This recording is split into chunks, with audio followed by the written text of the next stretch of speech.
नमस्कार दोस्तों, हमारे चैनल में आप सभी का स्वागत है। उस शाम अचानक मेरा फ़ोन बजा। स्क्रीन पर नाम चमका, अर्णव कॉलिंग। महीनों बाद उसकी आवाज़ में ऐसी चमक थी कि मेरा थका हुआ मन भी अनायास मुस्कुरा उठा। बुआ, कल आप मुझसे मिलने जरूर आइए, बहाने मत बनाइएगा, उसने बिना रुके कहा।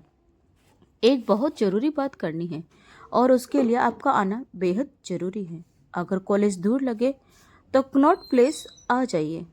शाम 5 बजे मैं वहीं मिल जाऊंगा। और हाँ, फूफा जी को मत लाइएगा, अकेले ही आइए। और मम्मी को अभी कुछ मत बताइएगा, यह सिर्फ हमारी सीक्रेट है। उसकी आवाज़ में घबराहट भी थी और अपनापन भी। फ़ोन कटने के बाद देर तक मैं उसी के बारे में सोचती रही। अर्णव मेरे इकलौते भाई आदित्य की आखिरी निशानी था, जो दिल्ली के एक नामी इंजीनियरिंग कॉलेज में अंतिम वर्ष का छात्र था और हाल ही में एक बड़ी कंपनी में उसका चयन हुआ था। पिछले कुछ वर्षों में उस बच्चे ने जितना सहा उतना शायद उम्र भर में भी किसी को न सहना पड़े। पहले घर के टूटते रिश्तों की आहट, फिर पिता की बिगड़ती तबीयत और उसके बाद उनका हमेशा के लिए चले जाना। इन सब ने उसके भीतर की मासूमियत समय से पहले ही छीन ली थी। हॉस्टल की अकेली रातों और जिम्मेदारियों के बोझ ने उसे अचानक बड़ा बना दिया था। लेकिन उस दिन उसकी चहकती आवाज़ सुनकर ऐसा लगा जैसे लंबे अंधेरे के बाद कहीं कोई छोटी सी रोशनी फिर जल उठी हो। मैं भी बिना ज़्यादा सोचे अगले दिन उससे मिलने निकल पड़ी। रास्ते भर मन अतीत की गलियों में भटकता रहा। आदित्य, मेरा जुड़वा भाई, उसके जाने के बाद जिंदगी जैसे अपनी असली रंगत खो चुकी थी। 1.25 साल बीत चुके थे, मगर ऐसा लगता था जैसे दुख अभी भी घर की दीवारों से चिपका बैठा हो। मुझे आज भी वह दिन याद है जब हम सब मौसी की बेटी की शादी में वर्षों बाद एक साथ मिले थे। पूरा घर हंसी, संगीत और रिश्तों की गर्माहट से भरा हुआ था। बचपन में जो भाई बहन एक ही आंगन में गर्मी की छुट्टियों बिताते थे, वे अब अपनी अपनी दुनियाओं में बिखर चुके थे। इसीलिए वह मिलन किसी तैयार से कम नहीं था। उसी भीड़ में मैंने पहली बार आदित्य को ध्यान से देखा था। उसका चेहरा पहले से कहीं ज्यादा थका हुआ लग रहा था। कदम लड़खड़ा रहे थे और आंखों की चमक जैसे कहीं खो गई थी। हमेशा सबको हंसाने वाला मेरा भाई उस दिन असामान्य रूप से खामोश था। उसकी जगह महफिल की जान इस बार उसका बेटा अर्णव बना हुआ था, जो नए नए स्टाइलिश कपड़ों में सबको हंसा रहा था। मैंने अकेले में आदित्य से मजाक करते हुए कहा भी था, क्या बात है, बहुत डाइटिंग कर रहे हो, इतने दुबले क्यों हो गए? वह हल्का सा मुस्कुराया और बोला, अरे मैडम, खुद को फिट रखा है, तुम बस चल रही हो। उसकी ये वही पुरानी शरारत देखकर मैं देर तक उससे उलझती रही कि मैं बिल्कुल मोटी नहीं हूँ। संगीत की रात, जब सारे भाई बहन एक साथ स्टेज पर नाच रहे थे, तब नानी का आंगन सचमुच किसी उत्सव जैसा लग रहा था। रिश्तों की वह गर्माहट दुनिया की हर खुशी से बड़ी थी।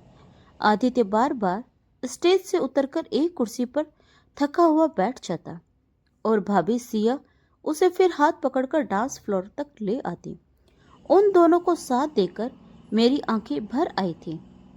मैं हमेशा से ही ऐसी ही रही हूँ, खुशी हो या दुख, मेरे आंसू हर एहसास की जुबान बन जाते हैं। शादी वाले दिन आदित्य से ढंग से बात ही नहीं हो पाई थी। अगली सुबह उसकी और सिया की जबलपुर की फ्लाइट थी। हम सब रात भर जागरण और शादी की थकान के बाद गहरी नींद में थे। तभी वे दोनों चुपचाप निकल गए थे। अचानक टैक्सी एक झटके के साथ आगे बढ़ी। ग्रीन सिग्नल हो चुका था और मेरी तंद्रा टूट गई। नेहा की विदाई के बाद हम सब भी अपनी अपनी यादों की गठरियां समेटे लौट आए थे। ऐसे पारिवारिक मिलन सचमुच जीवन में नई ऊर्जा भर देते हैं। अपनों का साथ किसी दवा से कम नहीं होता। मैं अर्णव और उसके फूफा जी एक ही फ्लाइट से दिल्ली लौट रहे थे। पूरे रास्ते अर्णव कुछ खोया खोया और उदास सा दिखाई दे रहा था। मैंने सोचा, अभी छोटा ही तो है, पहली बार घर परिवार से दूर हॉस्टल जा रहा है, इसीलिए मन भारी होगा। मैंने उसके बालों पर हाथ फेरते हुए कहा, उदास मत तो बच्चा, मैं तो इसी शहर में हूँ और गर्मी की छुट्टियों में तो जबलपुर आना ही है। मेरी बात सुनते ही उसकी आंखें भर आई। धीमी आवाज में बोला, बुआ, आज सुबह जबलपुर आने से पहले मम्मी पापा में बहुत झगड़ा हुआ। मैं भी वहीं था। मुझे मम्मी के लिए बहुत बुरा लग रहा है। वो पूरे रास्ते रोती हुई गई होगी। कल तक कितनी खुश लग रही थी। उसकी आवाज़ कांप गई थी। एक पल के लिए मेरा दिल बैठ गया, मगर मैंने खुद को संभालते हुए कहा, अरे पगले, सबके मम्मी पापा में छोटे मोटे झगड़े होते हैं। एयरपोर्ट पहुंचते पहुंचते सब ठीक भी हो गया होगा। मैंने भले उसे दिलासा दे दिया, लेकिन उसके चेहरे पर पसरी चिंता मुझे भीतर तक विचलित कर गई थी। टैक्सी फिर एक सिग्नल पर रुक गई और ब्रेक के हल्के झटके ने मुझे दोबारा वर्तमान में लौटा दिया। उफ आदित्य, तुम कभी मेरे मन से जाते ही नहीं। तुम्हारा यूं अचानक चले जाना मेरी आत्मा को भीतर तक तोड़ गया था। हम माँ की कोख से साथ आए थे, इसीलिए तुम्हारे बिना हमेशा ऐसा लगता है जैसे किसी ने मेरे शरीर का एक हिस्सा नोचकर अलग कर दिया हो। आज भी यकीन नहीं होता कि तुम हमें इस तरह अकेला छोड़ गए। सिया तो अब तक खुद को संभाल नहीं पाई है। उससे बात करने में भी डर लगता है, क्योंकि उसकी रुलाई सुनते ही मेरी बनाई हुई सारी हिम्मत बिखर जाती है और फिर हम दोनों ही दुख के समंदर में डूबने लगते हैं। भाई बहन से ज़्यादा हम दोनों दोस्त थे। नेहा की शादी से लौटने के कुछ ही दिनों बाद आदित्य की तबीयत खराब होने की खबरें आने लगी थी। सिया रोज फोन पर बताती, इनकी भूख बिल्कुल खत्म हो गई है, बुखार उतर ही नहीं रहा। फिर एक दिन मेरे पति ने फोन पर लगभग डांटते हुए कहा, अब जबलपुर में रहने से कुछ नहीं होगा, तुरंत दिल्ली आकर पूरा चेकअप करवाओ। इसके बाद दोनों दिल्ली आ गए। यहाँ आते ही आदित्य ने खुद अपनी मर्जी से एक अस्पताल में भर्ती ले लिया। जीजाजी ने समझाया भी था कि इससे बेहतर कई अस्पताल हैं, मगर आदित्य ने कहा, अभी तो यह भी नहीं पता कि बीमारी क्या है, पहले जांच तो होने दो, फिर जरूरत पड़ी तो दूसरे अस्पताल में चले जाएंगे। मगर दिन ब दिन उसका शरीर और मुरझाता जा रहा था। उसकी बेचैनी असहनीय होती जा रही थी। ऐसा लग रहा था जैसे वसंत अचानक खत्म हो गया हो और जीवन में पतझड़ उतर आया हो। अभी कुछ ही दिन पहले तो हम सब शादी की खुशियों में डूबे हुए थे और अब हर चेहरे पर चिंता की लकीरें थी। सच है, वक्त से ज़्यादा चंचल कोई नहीं होता। एक पल में दुनिया बदल जाती है। हम सब आदित्य को थामे रखने की कोशिश कर रहे थे और वह जैसे धीरे धीरे हमारी पकड़ से छूटता जा रहा था। डॉक्टर एक के बाद एक जांच कर रहे थे, मगर बीमारी पकड़ में ही नहीं आ रही थी। सिया हर समय रोती रहती। आदित्य की बीमारी की खबर सुनकर रिश्तेदार और करीबी लोग मिलने आने लगे। वही चेहरे जिन्हें कुछ दिन पहले शादी में हंसते मुस्कुराते देखा था, अब उदासी से भरे हुए थे। आदित्य भी सबको फोन करके बुलाता, हाथ पकड़कर रोता, छोटों को समझाता और बड़ों से आशीर्वाद मांगता। कई बार वह सिया से कहता, अब तुम दोनों माँ बेटा खुद को संभालना सीख लो, मैं शायद अब ज़्यादा दिन नहीं हूँ। उसकी ऐसी बातें सुनकर मुझे बहुत गुस्सा आता। मैं रोते हुए डांट देती, जब कुछ हुआ ही नहीं है तो बार बार मरने की बातें क्यों करते हो? तुम सिया भाभी को बहुत सताते हो। मगर शायद आदित्य के भीतर वर्षों से जमा दर्द अब बाहर निकलने लगा था। अस्पताल में भर्ती होने के बाद उसकी हालत और तेजी से बिगड़ने लगी। कभी तेज दर्द, कभी एलर्जी, कभी इन्फेक्शन तो कभी लगातार बुखार। उसकी भूख तो जैसे पहले ही मर चुकी थी। शरीर सूखता जा रहा था और कमजोरी हर दिन बढ़ती जा रही थी। एक दिन जब सिया को जबरदस्ती घर भेज दिया गया, तब मैं दिन भर उसके सिरहाने बैठी रही। अचानक मैंने देखा आदित्य चुपचाप रो रहा है।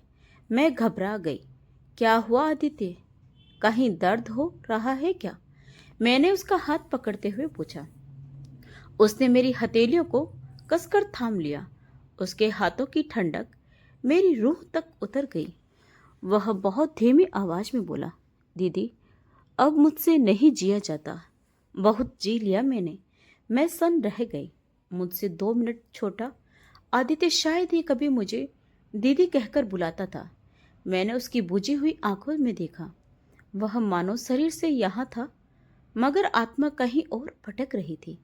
उसका चमकता चेहरा अब बिल्कुल साहब पड़ चुका था। वह टूटी हुई आवाज में बोला, दीदी, उसके बिना अब नहीं रह सकता।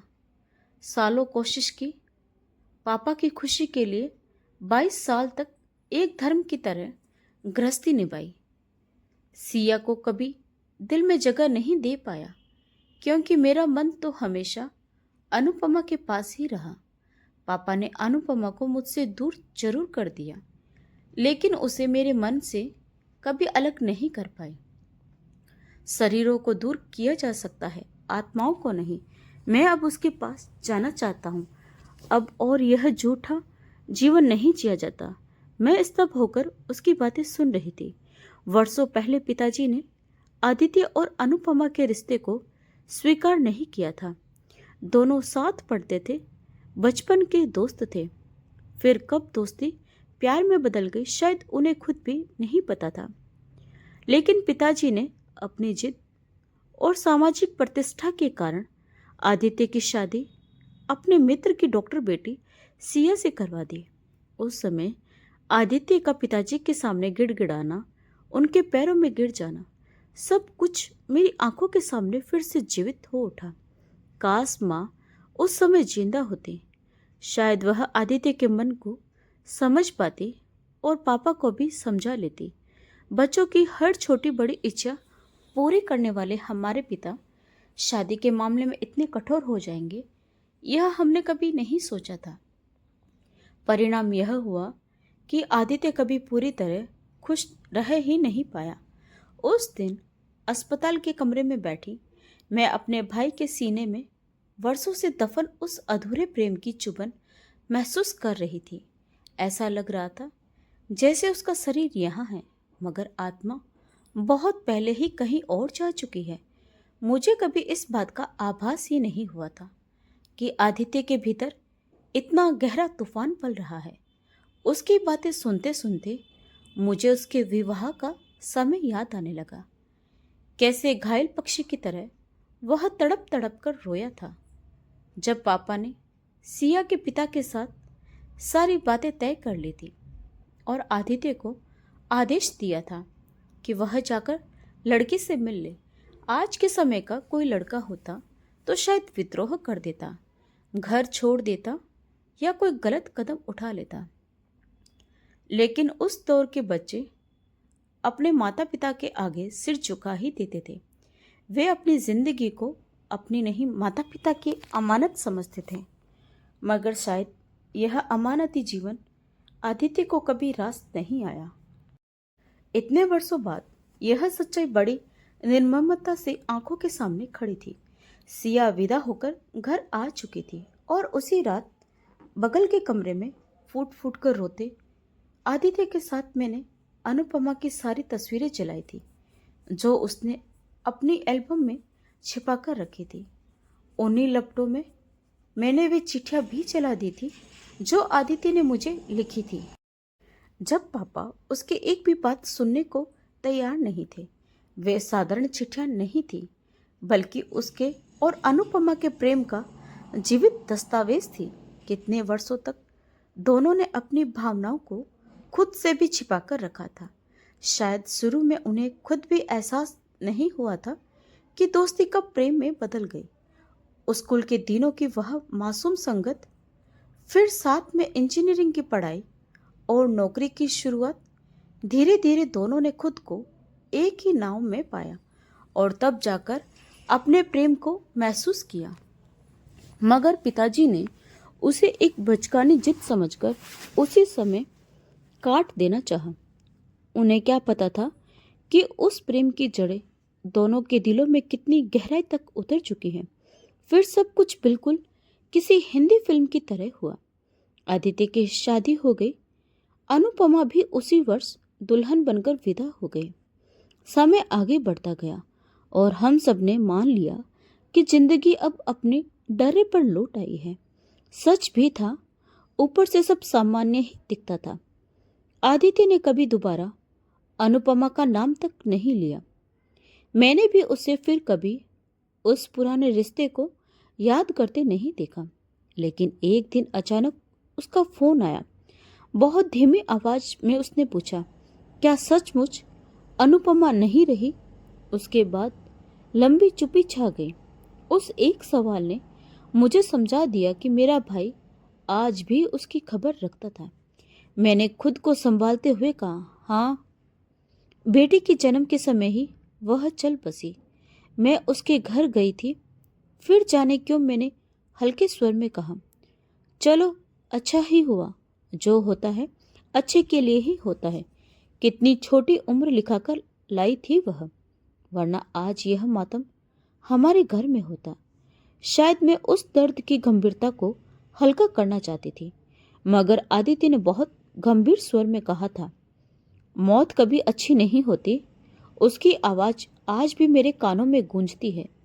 मैंने उसे कभी यह नहीं बताया कि अनुपमा के घर जाकर उसके पति धीरज ने मुझसे क्या कहा था। उन्होंने मेरी ओर देखकर पूछा था, ओहो, तो आप ही रिया है, अनुपमा की बचपन की सहेली? क्या वह शुरू से ही ऐसी थी, जिंदगी के प्रति इतनी उदासीन? जाने क्यों मुझे हमेशा लगता था कि वह जिंदगी से खुश नहीं है। ऐसा लगता था जैसे वह खुद को जबरदस्ती जीने के लिए धकेल रही हो। मैंने सोचा था कि माँ बनने के बाद शायद वह बदल जाएगी, खुश रहने लगेगी। लेकिन उसने जैसे एक कर्तव्य की तरह यह रिश्ता निभाया और फिर चली गई। डॉक्टर भले अत्यधिक रक्तस्राव को कारण बताए, मगर मुझे लगता है उसकी आत्मा को मुक्ति मिल गई। धीरज की बातें सुनकर मैं सन्न रह गई थी। क्या अनुपमा शादी के बाद भी आदित्य को भुला नहीं पाई थी? वरना वह तो हमेशा से बेहद हंसमुख और जिंदगी से भरी लड़की थी। मेरी आंखों के सामने बचपन से लेकर जवानी तक के अनगिनत दृश्य तैरने लगे। आदित्य और अनुपमा का साथ खेलना, झगड़ना, हंसना, खिलखिलाना, सब कुछ किसी अधूरी कहानी की तरह मन में घूमने लगा। लौटते समय मैंने खुद को समझाया था कि अच्छा ही हुआ आदित्य जिंदगी में आगे बढ़ गया। अभी 2 महीने पहले ही तो मैं बुआ बनी थी। एक पल को मन में संशय जरूर उठा था, मगर दिमाग ने तुरंत हजारों तर्क देकर उस सोच को दबा दिया। इंसान का दिमाग अक्सर दिल की आवाज को झुठलाकर उसे दुनियादारी का मुकुटा पहना देता है। मैंने धीरे से कुछ नहीं कहा, बस नम आंखों से अनुपमा की तस्वीर को मन में उतारा और हमेशा के लिए उन यादों के दरवाजे बंद कर दिए। पूरे रास्ते मैं खुद को यही समझाती रही कि पापा ने गलत नहीं किया था। अनुपमा की किस्मत ही छोटी थी। सिया हर रूप में एक आदर्श बहू, पत्नी, माँ और डॉक्टर साबित हुई थी। उसने अपने हर रिश्ते को पूरी ईमानदारी से निभाया, मगर शायद एक पत्नी के रूप में वह आदित्य के दिल तक कभी पहुंच ही नहीं पाई, क्योंकि वहां तो वर्षों पहले से किसी और का अधिकार था। यही वह अनकहा तनाव था जो आदित्य और सिया की गृहस्थी में मुझे हमेशा महसूस तो होता था, मगर मैं उसे अपने वहम कहकर अनदेखा कर देती थी। अस्पताल के उस कमरे में आदित्य की आवाज अब किसी गहरे कुएं से आती प्रतीत हो रही थी। वह बार बार बस एक ही बात दोहरा रहा था, हमारे पापा ने हमारे शरीर भले अलग कर दिए हैं, लेकिन हमारी आत्माएं तो वर्षों पहले एक हो चुकी थी। वे हमें जुदा नहीं कर पाए। अब मुझे उसके पास जाना है। मैं अपनी आत्मा के बिना और नहीं रह सकता। मैंने घबरा कर उसके मुंह पर हाथ रख दिया। चुप हो जाओ आदित्य। अगर सिया या अर्णव ने सुन लिया तो क्या होगा उनका। मेरी आंखों से आंसू बह रहे थे। उसने मेरी हथेली को कसकर पकड़ लिया और बोला, दीदी, इसी अस्पताल में उसने खुद को हमेशा के लिए आज़ाद किया था। उसने बरसों मेरा इंतजार किया है। अब मैं उसे और अकेला नहीं छोड़ सकता। मुझे जाना ही होगा। फिर वह छत की ओर देखने लगा। उसके चेहरे पर एक अजीब सी शांति उतर आई थी। उस क्षण जब उसने बताया कि अनुपमा ने वर्षों पहले इसी अस्पताल में अपनी आखिरी सांस ली थी, मुझे ऐसा लगा मानो कमरे की सारी हवा अचानक भारी हो गई हो और समय एक पल के लिए वहीं ठहर गया हो। अब यह सब मुझे भीतर तक विचलित करने लगा था। मैं प्रेम की किस रूप की साक्षी बन रही थी, यह समझ पाना मेरे लिए कठिन हो गया था। तभी मेरी नज़र आदित्य पर पड़ी। वह अस्पताल के बेड के पास बनी खिड़की से बाहर शून्य से देखता हुआ हल्के से मुस्कुरा रहा था। उसके चेहरे पर एक अजीब सी तृप्ति और शांति थी, जैसे बरसों से भटकती आत्मा को आखिरी कोई राह दिखाई दे गई हो। उसे इस तरह मुस्कुराते देख मेरे पूरे शरीर में सिहरन दौड़ गई। मैं पसीने से भीग उठी। उसकी वह सुकून भरी तल्लीनता मेरे मन के भय को और गहरा कर रही थी। ऐसा लग रहा था जैसे वह इस दुनिया में होकर भी यहाँ नहीं है। घबराकर मैंने तुरंत खिड़की का पर्दा खींच दिया, मानो उस पार से आती किसी अनजानी पुकार को रोक दूंगी। मगर प्राणों को बंद खिड़कियों और दरवाजों से भला कब रोका जा सकता है। यहाँ तो मैंने सिर्फ एक पर्दा ही सरकाया था। तभी टैक्सी चालक की आवाज़ ने मुझे वर्तमान में लौटा दिया। मैडम, 424 हुए। मैं एक झटके से अपनी यादों से बाहर आई। शायद मैं समय से पहले पहुंच गई थी। मैंने एक कॉफ़ी ऑर्डर की और अर्णव का इंतजार करने लगी। आसपास नज़र दौड़ाई तो हर तरफ हंसी, बातचीत और खिलखिलाहट का शोर था। सब अपने अपने संसार में मग्न थे। कभी यही सब मेरा पसंदीदा समय बिताने का तरीका हुआ करता था। अनजान चेहरों को देखना, उनके बारे में कल्पनाएं करना, उनकी मुस्कानों के पीछे की कहानियां सोच लेना। लेकिन अब तो जैसे खुलकर हंसना भी अपराध लगने लगा था। फिर भी आदत से मजबूर मेरी निगाह यूं ही लोगों के चेहरों पर घूमने लगी और तभी मुख्य द्वार से अंदर आती एक लड़की पर जाकर ठहर गई। मैं जैसे पत्थर की हो गई। वही कद काठी, वही चेहरा, वही आंखें, बस बाल थोड़े घुंघराले थे। उम्र भी लगभग उतनी ही रही होगी। मेरा दिल तेजी से धड़कने लगा। मैंने खुद को समझाया कि यह संभव नहीं। शायद दुनिया में सचमुच एक जैसे चेहरे वाले कई लोग होते हैं, या शायद पुनर्जन्म जैसी बातों में कहीं न कहीं कोई सच्चाई होती होगी। मैंने जबरदस्ती अपनी नज़रें फेर ली और सामने रखी ठंडी होती कॉफ़ी को देखने लगी। तभी महसूस हुआ कि मेरे आंसुओं की कुछ बूंदें उसमें गिर चुकी थी और कॉफ़ी अब नमकीन हो गई थी। जिंदगी से मिठास जैसे बहुत पहले ही चली गई थी। मैंने धीरे से एक और चीनी का क्यूब उसमें डाल दिया। तभी पीछे से अर्णव ने हंसते हुए मेरे गले में बाहें डाल दी और बोला, बुआ, इतनी ज़्यादा चीनी सेहत के लिए ठीक नहीं होती। उसकी आवाज़ सुन मैं हल्का सा मुस्कुराई। फिर उसने सामने खड़ी उस लड़की की तरफ इशारा करते हुए कहा, मीलो, यह है मेरे पापा की जुड़वा बहन। बस मूंछों की कमी है, वरना बिल्कुल पापा जैसी लगती है। अर्णव की बात सुनकर मैंने जैसे ही नज़र उठाई, मेरी सांसें थम गईं।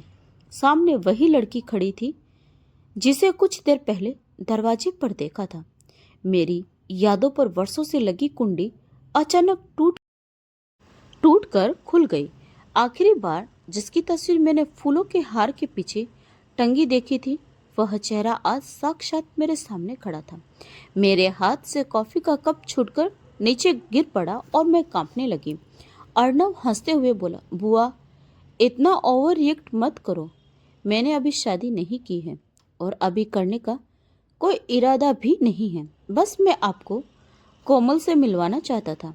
उसकी बातों की आवाज़ मेरे कानों में बहुत देर से आती हुई प्रतीत हो रही थी। मैं तो बस उस चेहरे को देखे जा रही थी। अनुपमा की बेटी कोमल, बिल्कुल अपनी माँ की परछाई। उसे देखकर ऐसा लगा मानो समय एक बार फिर पीछे लौट गया हो और मैं दोबारा उन्हीं अधूरी यादों के गलियारों में खो गई हूँ, जहाँ प्रेम था, बिछड़ना था और कुछ ऐसे रिश्ते थे जो मृत्यु के बाद भी कभी समाप्त नहीं हुए। आशा करती हूँ आपको हमारी यह कहानी पसंद आई होगी। अगर कहानी ने आपके दिल को छुआ हो तो वीडियो को लाइक और शेयर जरूर करें। चैनल को सब्सक्राइब करना न भूलें। वीडियो को देखने के लिए आपका बहुत बहुत धन्यवाद। तो मिलते हैं एक और नई कहानी के साथ। तब तक के लिए आपका धन्यवाद।